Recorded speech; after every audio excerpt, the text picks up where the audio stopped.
Okay, so when I'm looking for concavity in a graph, I know if you watch my other video about this, if a function is concave up, there's a curve that goes up, so it's happy face. So that's concave up.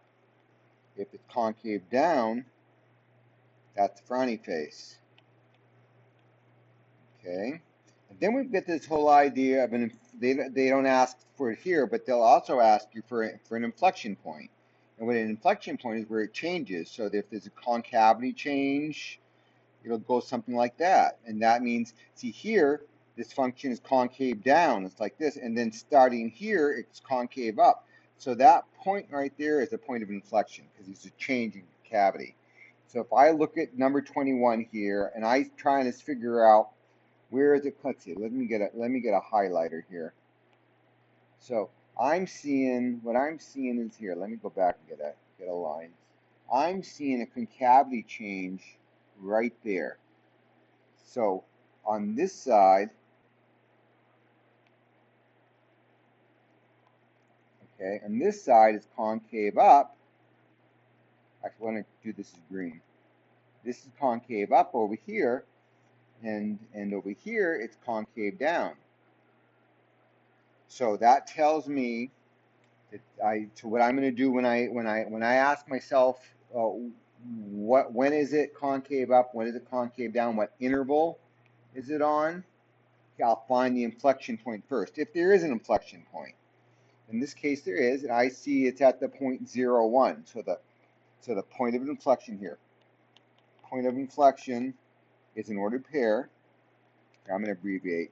It's an ordered pair, and the x for that point, that black point, is 0. The y for that point is 1.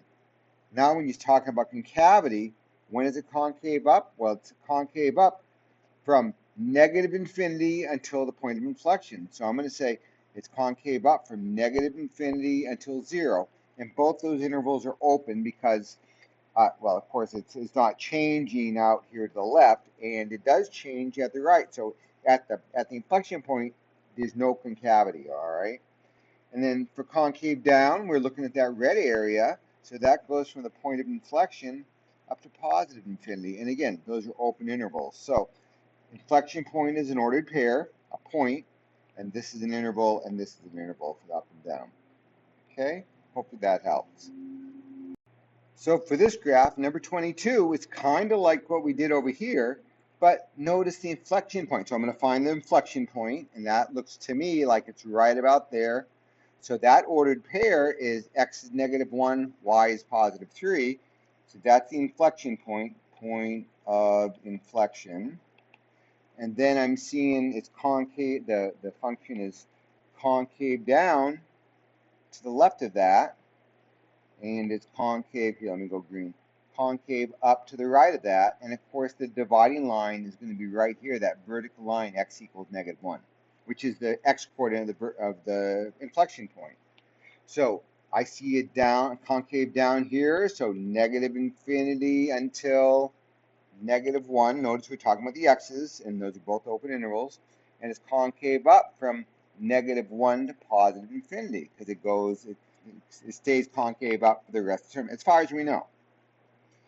Okay, so that's I hope that's okay. Now 23 is a little bit weird because this is always concave down.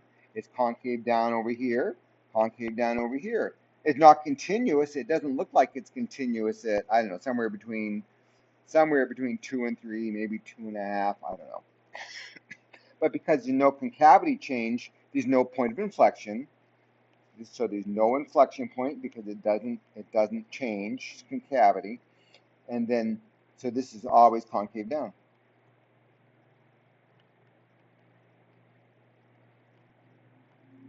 Okay. Now, these first three graphs are curves. This absolute value here. Let me clean this up a little bit. Okay, so for number 24 now, this is a little weird. It's an absolute value graph, and all these other curves all these other equations or graphs have curves in it. The absolute value graph doesn't have any curves. So this means there's no concavity to this. No concavity. I guess I'm spelling that correctly. Um, so, because there's no curves to it, okay? This deals with, why does that hold when it looks like it's concave up? Well, because of the curves. And in calculus, you'll learn about second derivatives and how to use second derivatives to check for concavity. Uh, Remember this when you do Calc 1, you can verify that, okay?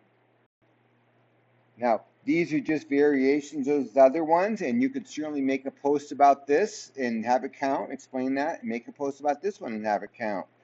These are kind of just like what I just did. In fact, I think they might be the same. Well, this one's exactly the same.